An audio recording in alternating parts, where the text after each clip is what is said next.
Hello everyone, welcome to our YouTube channel. तो आज हम बात करेंगे कि कैसे एक रिक्शा चालक का बेटा आईएएस ऑफिसर बना। तो गोविंद जायसवाल, जो कि बनारस काशी के रहने वाले हैं, 2007 में इन्होंने यूपीएससी का एग्जाम क्लियर किया। हिंदी माध्यम से इनकी रैंक 3rd थी और ओवरऑल इनकी रैंक 48 थी। इनके पिता, जैसे कि मैंने आपको बताया, रिक्शा चालक हैं। तो जब ये रिक्शा चालक थे और इनकी मम्मी हाउसवाइफ थी, तो फैमिली वालों को यही सोचना था कहीं ना कहीं कि इफ पापा रिक्शा चलाते हैं तो बेटा एक स्टेप आगे ले और वो उनको हम एक ऑटो लेके दें, और वो जब बड़ा होगा तो वो ऑटो चलाएगा और ऐसे उनकी गुजर बसर होगी। पर ये भी एक सामान्य, जैसे आप और मैं हैं, सामान्य एक बच्चे की तरह खेल कूद कर बड़े हो रहे थे। उसी समय उनके साथ उनको एक लर्निंग मिली। जब वो क्लास 6th में थे तो उन्हें पता चला कि ये बैकग्राउंड नाम की भी कोई चीज होती है, कि उससे हमें जज भी किया जाता है, और हमारे पिता का क्या व्यवसाय है इस नाम से हमें जाना जाता है। तो ये सारी चीजें इन्होंने फेस की।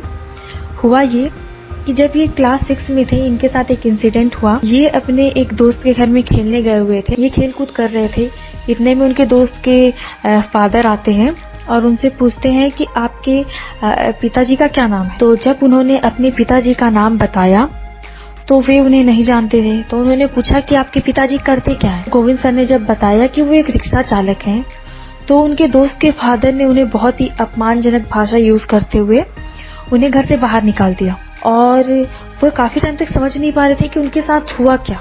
मीन्स ऐसा उन्होंने कुछ किया भी नहीं कि उन्हें इस तरीके से अपमानित करके घर से बाहर निकाला जाए। तो उनके यही सारे सवाल थे। तो वो ये सारे सवाल लेके अपने एक शिक्षक के पास जाते हैं। तो उनके टीचर ने उन्हें बताया कि जो समृद्ध मानते हैं अपने आप को, या जो अपने आप को सो कॉल्ड ऊंचे वर्ग के लोग मानते हैं, वो तुम्हें अपने बच्चों के साथ नहीं खेलने देंगी।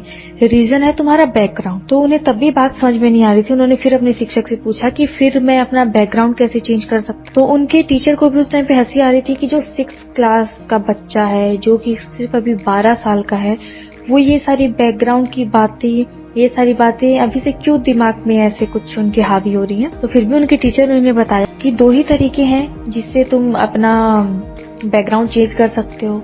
पहला ये कि आपके पापा कुछ ऐसा काम करें, बड़ा काम करें, जिससे रिक्शा चलाना छोड़कर वो कुछ और काम करें, या फिर तुम ऐसा कुछ कर जाओ कि तुम्हारे नाम से तुम्हारे पापा को जाना जाए, तुम्हारा बैकग्राउंड ऐसा हो जाए कि उस नाम से तुम्हारे पापा को जाना जाए। तो उन्होंने फिर पूछा कि ये कैसे होगा, ऐसा क्या किया जाए जिससे बैकग्राउंड चेंज होगा, या मैं ऐसा क्या कर सकता हूँ।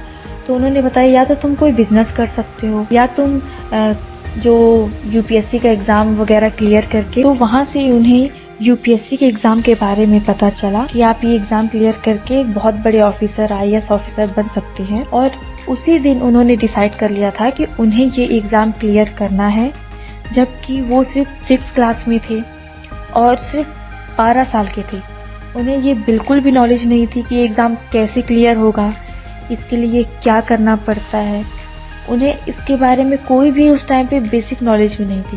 बस उन्हें इतना पता था कि इसके लिए पढ़ाई करनी पड़ती है। तो उन्होंने उस टाइम से मन में बैठा लिया था कि मुझे अपना बैकग्राउंड चेंज करना है। वो उस समय से ही सबसे कटे कटे रहने लग गए थे परिवार में। उन्हें के घर वालों को या किसी को बिल्कुल भी आइडिया नहीं था कि इनके मन में क्या चल रहा है, या ये अपने लाइफ में क्या करना चाहते हैं। घर वालों को बस इतना था कि 12th पास कर ले, उसके बाद वो सारे लोग मिलके पैसे भी जोड़ रहे थे ताकि जब तक वो 12th पास करे उनके बाद उनको एक ऑटो लाके दे दिया जाए। बट उन्होंने अपने घर वालों से कहा कि मैं 15 तक पढ़ना चाहता हूँ, क्योंकि उनके घर वालों में उनके मम्मी पापा इतने साक्षर नहीं थे, तो उन्हें नॉलेज नहीं थी कि कॉलेज ग्रेजुएशन क्या होती है। तो उन्होंने बताया कि मैं सिर्फ 15 तक पढ़ना चाहता हूँ। तो उनके फैमिली वालों ने कहा ठीक है, क्योंकि उन्होंने उन्हें इस तरीके से कन्विंस किया कि मैं ऑटो ही चलाना है तो मैं 15 के बाद भी चला सकता हूँ।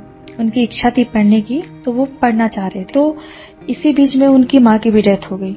उन्हें बीच में बहुत इमोशनल ट्रॉमा भी मिल रहा था, और उन्हें बहुत सारे लोग बहुत सारी अपमान भरी बातें भी कह रहे थे। पर उन्होंने किसी को जवाब ना देते हुए उन सारी चीजों को अपना एक स्ट्रेंथ बनाई, और वो बस जो करना चाहते थे उसी में कंसंट्रेशन करके वो लग गए थे। जब ग्रेजुएशन हो गई तो उन्होंने अपने पिताजी से 2 साल का और वक्त मांगा। वो दिल्ली जाके पढ़ना चाहते थे उस समय, और उन्हें कुछ पैसों की भी जरूरत थी। और जब वो दिल्ली जा रहे थे तो उन्हें पैसे देने के लिए उनके पिताजी ने अपना एक खेत बेचा और उन्हें जितने भी पैसे चाहिए थे उनकी जरूरत को पूरा करने के लिए उन्होंने दिए। पैसे की कमी के कारण गोविंद सर ने अपना टिफिन हाफ रखा और 2 साल तक उन्होंने कोई कपड़े या कुछ भी ऐसी चीजें नहीं खरीदी जिनसे उनके पैसे किसी और चीजों में वेस्ट हो। इस बीच उनके पापा की तबीयत भी बहुत ज्यादा खराब हुई। फैमिली में भी बहुत सारे इश्यूज आए जिनसे वो मेंटली बहुत ज्यादा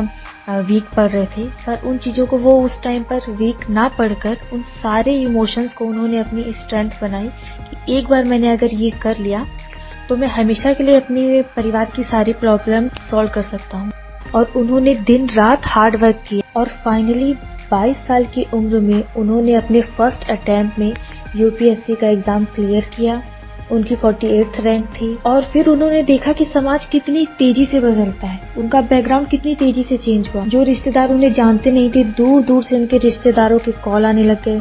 मीडिया की एक भीड़ होती थी उनके घर के सामने में और उन्होंने कुछ बातें कही। आपके अपने संघर्ष में आपका अपना डेडिकेशन सबसे बड़ा साथी है और अगर आपका डेडिकेशन बहुत ज्यादा है तो आपको सपोर्ट अपने आप मिलेगा, नेचर से, प्रकृति, भगवान से, इन सब से। और उन्होंने ये भी कहा कि कभी किसी को किसी भी बात का जवाब नहीं देना चाहिए, क्योंकि क्या है, आप पे अगर आप कुछ अपनी लाइफ में अचीव करना चाहते हैं तो आप पे सोशल अटैक होंगे ही, पर आपको उनका जवाब बोल कर नहीं अपनी कामयाबी से देना चाहिए। तो ये थी गोविंद जसवाल सर की स्टोरी। आपको कैसी लगी आप कमेंट करके जरूर बताएं और अगर आप चैनल पे न्यू है तो चैनल को लाइक, शेयर और सब्सक्राइब करें। Thank you so much.